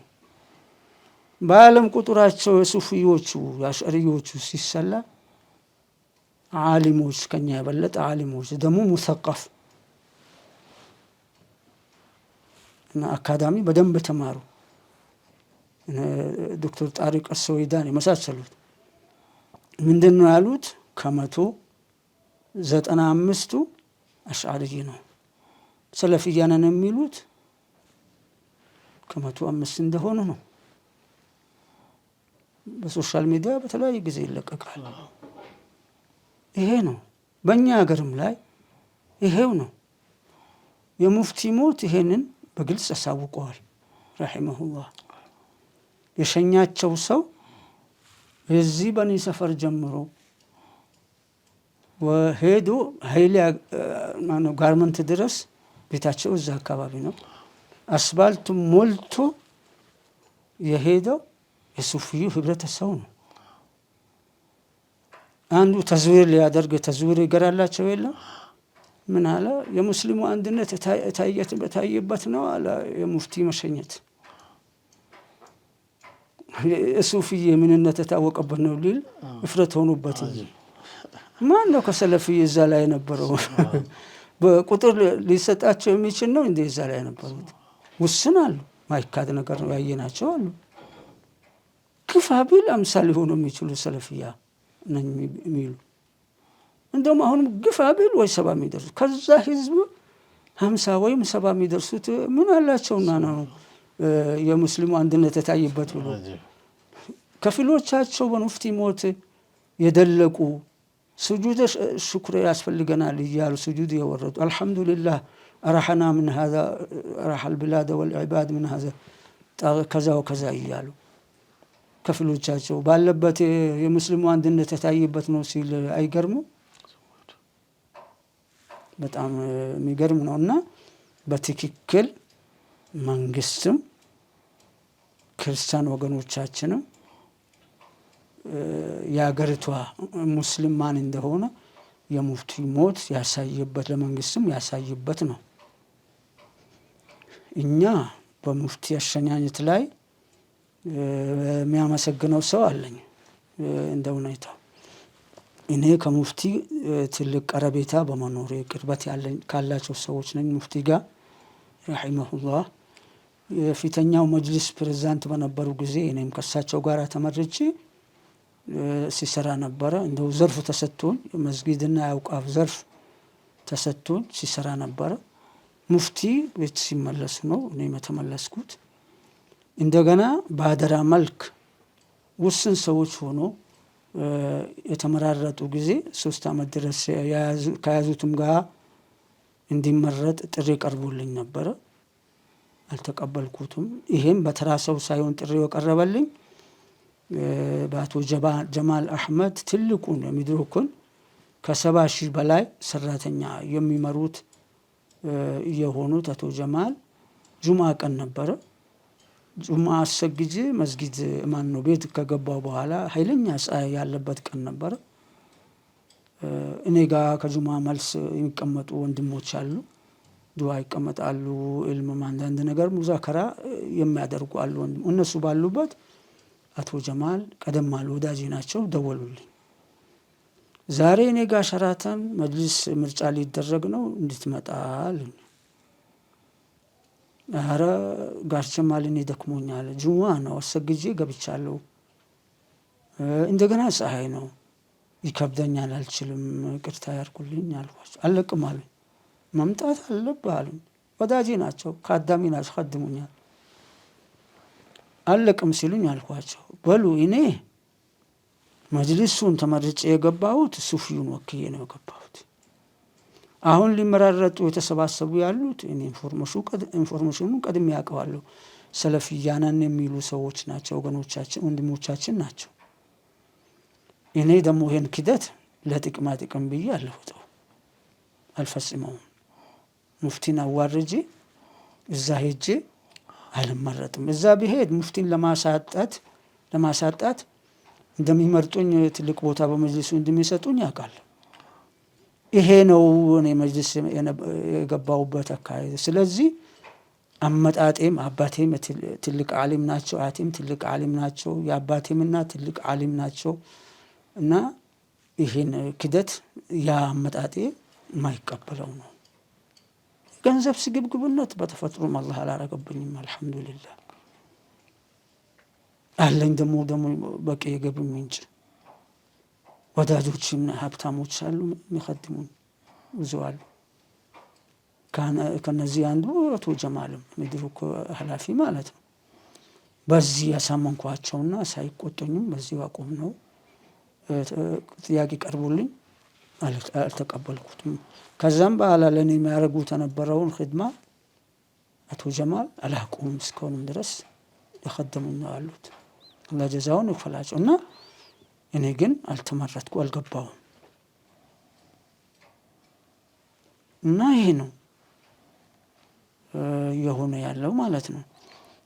እና ይሄን የሙፍቲ ቅርብ ረፊቆቻቸው ከሆኑት አንዱ በመሆኔ ከሳቸውም ጋራ መጅልስ ተመርጬ ከሳቸውም ጋራ ቤቴ ወይ መስጊዴ ለኢማምነቴ የተመለስኩ ሰው ከመሆኔ የትልቅ መስጊድም ኢማም እንደመሆኔ ብዙ ቅድም እንዳልኩት ብዙ ባለስልጣኖች ዘመዶቻቸውን ሊሸኙ የሞት ተራቸውም ደርሶ ሲሞቱም እኛ መስጊድ ገብቶ ሰግደንባቸው ነው የሚሸኙት እና በዛ ሁኔታዬ የሚያመሰግነው በሙፍቲ አሸኛኘት ላይ አለኝ ምስጋና የሚያቀርበው። ቀድሜ አላህን ካመሰገንኩ በኋላ ይሄንን ለሙፍቲ ከራማ ሰጥቶ ክብር ሰጥቶ አላህ ይሄንን ህዝብ እንዲወዳቸው አድርጎ እንዲሸኛቸው ያደረገውን ጌታዬን ያመሰግናለሁ አላህን አልሐምዱሊላህ። ቀጥዬ የሀገራችንን መንግስት አመሰግናለሁ። ሙፍቲን እንደ ትልቅ የሀገር መሪ አድርጎ ፕሬዝዳንቱ በተገኙበት ሌሎችም ትልልቅ ባለስልጣኖች በተገኙበት እንዲሸኙ መንግስት በማድረጉ መንግስትን እናመሰግናለን። ከመንግስት እንኳን የሆነ ቅራኔ እንዳጠቃላይ ሙስሊም ይሄ መንግስት ብልጽግና መንግስት ያደረገልን ብዙ ነገሮች አሉ። እስላማዊ ባንክ ፈቅዶልናል። ፊት መለስ ፈቅዳለሁ ብሎ ከቆለፈው በኋላ እሳቸው ፈቅዶልናል። ይሄ ትልቅ ስራ ነው። መጅሊሱን ህጋዊ አድርጎልናል። ይሄ ደግሞ በጣም ትልቁ ነው። የሀገር ዜጋ ሆነን ቁጥሩ አንሷል ማይባል ህዝብ ይዘን ደብዳቤ ነበረ የሚስተናገድ የነበረው መጅሊሱ። ይሄንንም ሁሉ ሙፍቲ ስለጠየቁን ብሎ ነው ጠቅላይ ሚኒስቴሩ ያስተናገሩት። ትልቅ የመዝገጃ ቦታ ሰጥቷል። ይሄንንም ታከለውማ ነበረ አዲስ አበባ ከንቲባ ያዛኔ ካርታውን ቤታቸው መጥቶ ነው ለሙፍቲ በእጃቸው አስረከባቸው እና በዚህ ምንም በተደጋጋሚ ከሙፍቲ ጋር ደግሞ ቤተ መንግስት ጠርቶ ዶክተር አብይ አወያይቶናል። በዛን ጊዜ ከኔ በኋላ እናንተ ሙስሊሞች አትጮቁንም፣ አትበደሉም፣ እንደ ሌሎችም እምነት አካሎች እኩል ነው የሚያያችሁ፣ መብታችሁ እኩል ነው፣ በእኩልነት መብታችሁን እናስከብራለን እናከብራለን ብሎ ነው ያለው በተደጋጋሚ እና አርጓል። አሁንም ድረስ መንግስት ጠቅላይ ሚኒስቴር ያላችሁን ጥያቄ ለመመለስ ዝግጁ ነን እያለ ነው። በዚህ ሁሉ እናመሰግናለን። በተለይ ሙፍቲን በመሸኘት ላይ ትልቅ አስተዋጽኦ መንግስት አድርጓል። ፕሬዝዳንት ተገኝተዋል፣ ትልቅ ባለስልጣኖች ተገኝተዋል። የመንግስት የሚዲያ አውታር ትልቅ ሽፋን ሰጥቶት አስተላልፎታል። ባያስተላልፍም መንግስት ዛሬ የግሉ ሚዲያ ሞልተዋል። ደግሞም አላህ ሙፍቲን ያከበራቸው መሆኑ በመካና በመዲና ጋይብ ተሰግዶባቸዋል። በሐረሞች ሁለቱም ሐረሞች በዓለም አቀፍ ደግሞ በዜና አውታር የሚታወቀው አልጀዚራ በሰፊ ነው እሳቸውን የሙፍቲን ሞት የሚሸኘውን ሰው የቀረጸ ሽፋን ሰጥቶ ነው ያስተላለፈው። የሀገራችን መንግስት ባያስተላልፈው ይሄ ሁሉ ትዝብት ይኖርበት ነበረ፣ ግን አላረገውም። ትልቅ መንግስት ነውና አልጀዚራ በሰፊ ሶቢያ ቱሸይኡ ሙፍቲሃ እያለ ሙፍታቸውን ኢትዮጵያኖች የሸኙ ነው እያለ ህዝቡን እንዳለ ነው እያሳየ የነበረ ያስተላለፈው ማለት ነው ያን ነገር። እና የሀገራችንን መንግስት እናመሰግናለን። ትንሽ ግን በመንግስት ቅራኔ ነበረን እኛ ነባሩ ሙስሊም የምንባለው ማለት ነው፣ ወይም ሱፊያ አሽዓሪያ የሚባለው ሙስሊም ማለት ነው። ነባሩ ሙስሊም ሲባል አንዳንዶች አለግባብ ይተረጉሙታል። በተለይም እነዚህ ምን ማለት ነው ነባሩ ሙስሊም ማለት? ያው በምስጋናው ነበረ ያለ ቦታው ነው አሁን አነሳሁት። ምንድነው እስልምና መዲና ሳይደርስ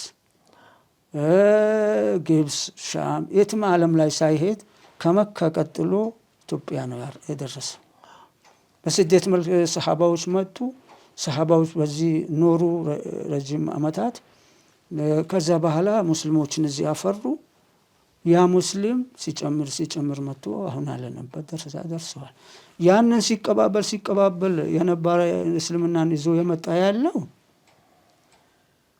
ሱፊዩ አሽዓሪዩ ሙስሊም ነው።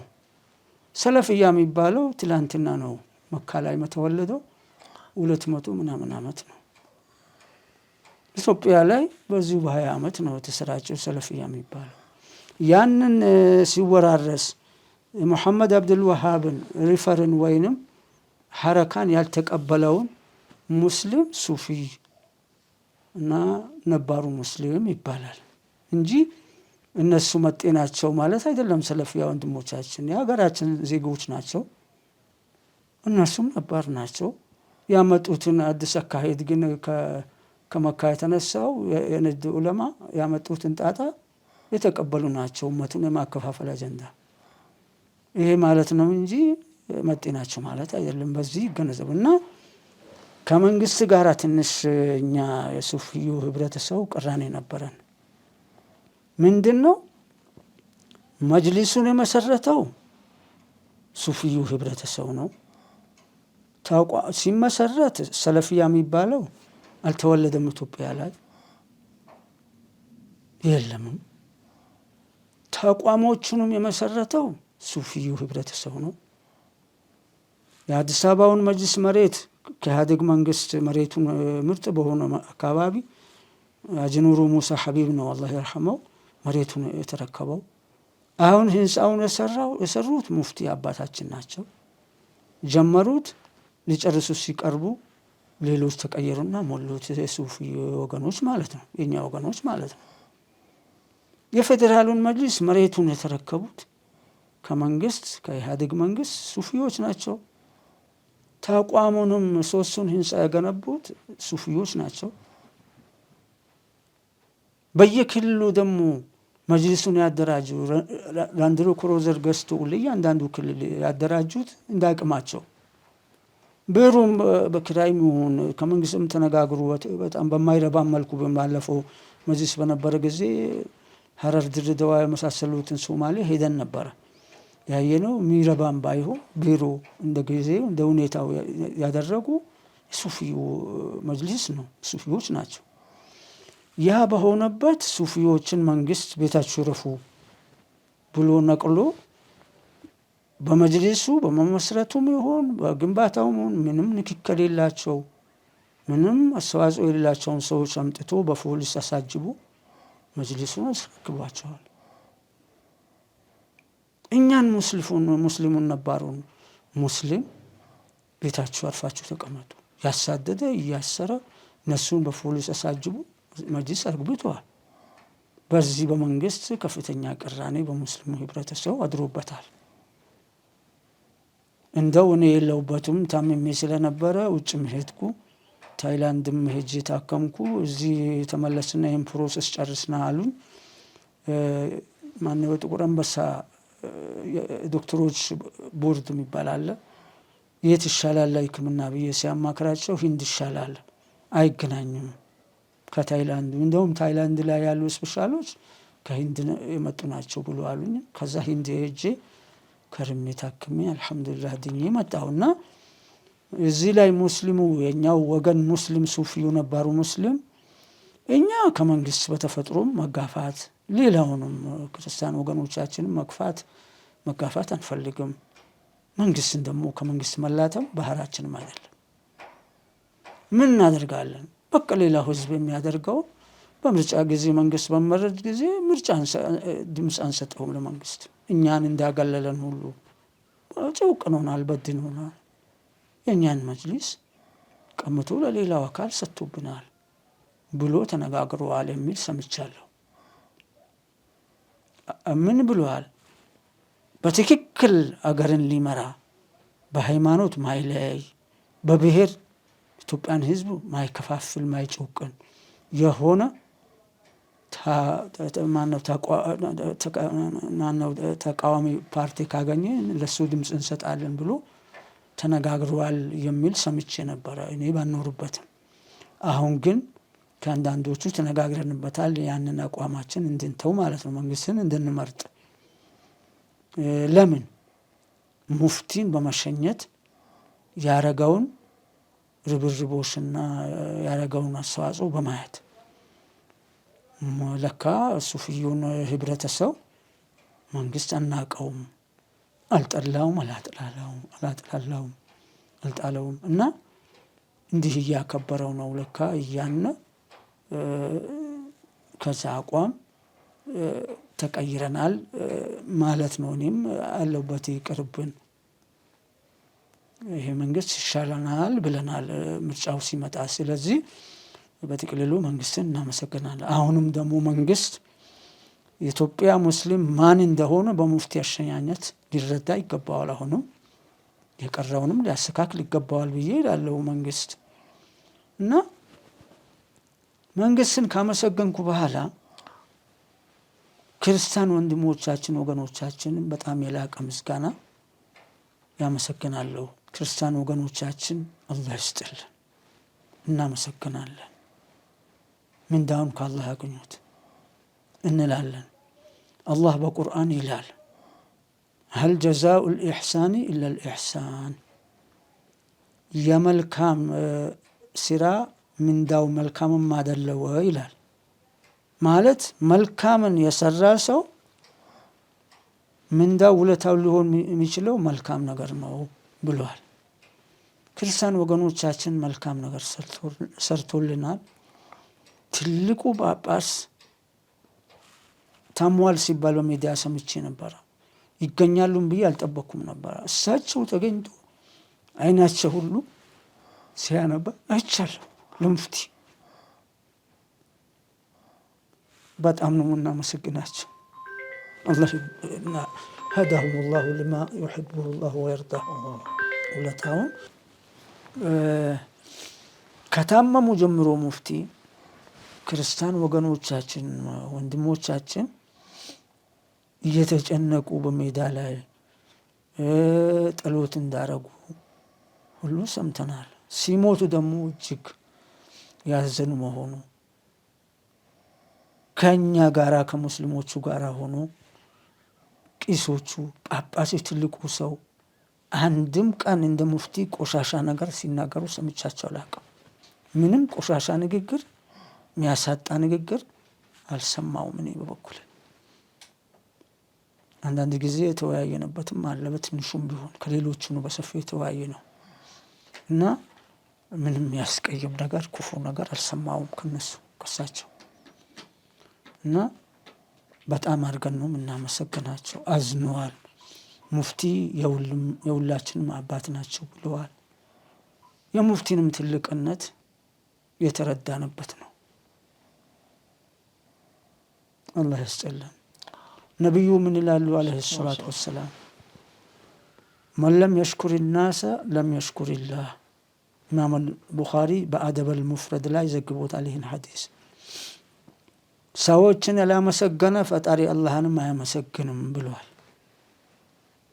ክርስቲያን ወገኖቻችንን ያመሰገንነው መልካም ነገር ስለሰሩልን፣ ሙፍቲን ስላከበሩ፣ በክብር ስለሸኙልን፣ ሸኝታቸው ላይ ስለተገኙ፣ ነቢዩ ሙሐመድም መልካም ለሰራ ሰው መልካም ነገር መልሱ። መን ሰነዐ ኢለይኩም ማዕሩፈን ፈካፊኡሁ ፈኢን ለም ተስተጢዑ ፈድዑ ለሁ። መልካምን ስራ የሰራላችሁ ሰው እናንተ መልካም ስሩለት፣ መልሱለት መልካም። ካልቻላችሁ አቅማችሁ ምላሽ መስጠት ማይችል ከሆነ ዱዓ አርጉለት ብለዋል። እኛም ዱዓ እናደርግላቸዋለን። هداهم الله إلى الصراط المستقيم እያልን ማለት ነው። ለክርስቲያን ወገኖቻችን በቁርአን አስተምሮ ትልቅ ቦታ ነው ያለው። ምን ይላል? وجعلنا في قلوب الذين اتبعوه رأفة ورحمة ይላል። ዒሳን በተከተሉ ሰዎች ወይ ክርስቶስን በተከተሉ ሰዎች ቀልብ ልብ ላይ እዝነትን ርህራሄን አርገናል ብሏል አላህ የዓለማቱ ጌታ። ይህ ትልቅ ነገር ነው። በቀልቦቻቸው እዝነት አርገናል። እዝነቱ ነው አስገድዷቸው ለሙፍቲም እንዲያዝኑ ጳጳሱ እምባሁሉ የታየባቸው ይመስለኛል እንደኔ። ሌላው ደግሞ አንድ የተሳሳተ ግንዛቤ አለ በሙስሊሙ በክርስቲያኑ በአንዳንድ ወገኖቻችን። ምንድን ነው? ቀንደኛ ጠላት ለሙስሊም ክርስቲያኖችን አድርጎ የሚያይ ሰው አለ። ስህተት ነው። ክርስቲያኖችም ቀንደኛ የነሱ ጠላት ሙስሊም አድርጎ የሚያዩ አሉ። ካው ከተራው ከጎረምሳው ብጤ ማለት ነው እንጂ ከትልልቆቹ አይደለም፣ ከኛ መሆን ከነሱ። እንደ ቁርአን አስተምሮት ምንድነው ያለው? በክርስቲያኖች ለሙስሊሞች ውዴታ ያላቸው ቀረቤታ ያላቸው ሰዎች ቢኖር ክርስቲያኖች ናቸው ነው ብሎ ያለው አላህ በቅዱስ ቁርአን። ይሄንን ግን እኛ ሙስሊሞች መሆን ክርስቲያኖች የምንረዳው የሚሆነው በሀገራችን ላይ ይሁዲ ቢኖር ነበር። ይሄንን ነው የምናውቀው። ይሁዲ ስለሌለ ነው እኛም ክርስቲያኖች ጠላቶቻችን አድርገን የምናየው። ክርስቲያን ወገኖቻችንም ጠላት አድርጎ ሙስሊሞችን የሚያዩ ሁላቸውም ባይሆን የሚያዩት። ይሁዲ እዚህ ሀገር ላይ ቢኖር የሙስሊምም የክርስቲያንም ቀንደኛ ጠላት ይሁዲ እንደሆነ ያቅ ነበረ። ይኸውም ፍልስጤም ላይ ሙስሊሙንም ነው የሚጨፈጭፈው ይሁዲ፣ ክርስቲያኖችም ነው የሚገድል ያለው። በአረቡ ዓለም ሙስሊምና ክርስቲያን አንዴም ተጣልቶ አያውቅም። ግብጽ ላይ ተከባብሮ ነው የሚኖሩት። ክርስቲያኑ ሙስሊሙ ብዛት ይኖረው እንጂ 110 ይሆናሉ ያሉ ክርስቲያኖች እና ተከባብሮ ነው የሚኖሩት። ሲሞቱም እንደዚሁ ይሸኛኛሉ እንደ ሙፍቲ። ሱሪያ ላይ እንደዚሁ ተከባብሮ ነው ያሉት ሙስሊሞችና ክርስቲያኖች። ሙስሊሞች ግብጽ ላይ ማነው ፍልስጤም ላይ ሲገቡ አንድ ቤተ ክርስቲያን አላፈረሱ። ሰይድና ዑመር አትንኩት ነው ያሉት። አሁን ድረስ አልተነካም፣ በሙስሊሞች የተዳደረም ቢሆን ማለት ነው። ነቢዩ አለይሂ ሰላቱ ወሰላም የተቀደሰ ጦርነት ጂሃድ ላይ እንኳ ቢሆን ቂሶችን መናኞችን አትግደሉ፣ ቤተ ክርስቲያንን አታፍርሱ፣ አታቃጥሉ ብሎ ነው የተናገሩት። አንዳንድ የማያውቁ ጃሂል መሀይም ወጣቶች ቤተ ክርስቲያን የሚያቃጥሉ አሉ። እስልምና አዞ አይደለም በሰላም ጊዜ በጦርነትም ጊዜ ቤተ ክርስቲያን እንዲቃጠል እስልምና አልፈቀደም፣ ክልክል ነው።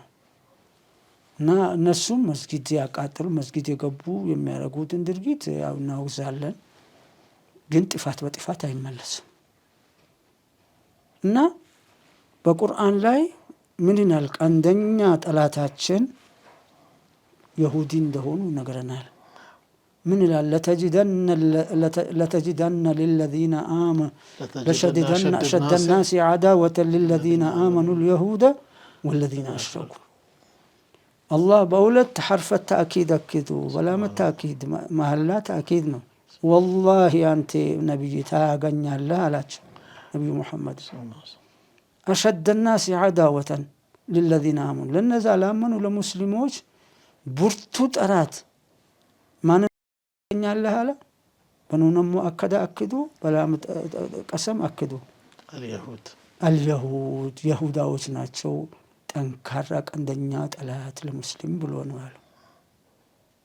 والذين أشركوا እነዛ ጣዖት አምላኪ ሙሽሪኮች ናቸው ከይሁዳ ቀጥሎ ቀንደኛ የሙስሊም ጠላት የአማኞች ጠላት ብሎ ነው አላህ በቁርአን ያለው። ክርስቲያኖችንስ በተመለከተ ምንድነው ያለው? ولتجدن أقربهم مودة للذين آمنوا الذين قالوا إنا نصارى ذلك بأن منهم قسيسين ورهبانا وأنهم لا يستكبرون لمسلموች ቅርበት ያለው ወዳጅነት ያለው ሰው ታገኛለህ እነዛ ክርስቲያኖች ነን የሚሉትን ነው ያለው።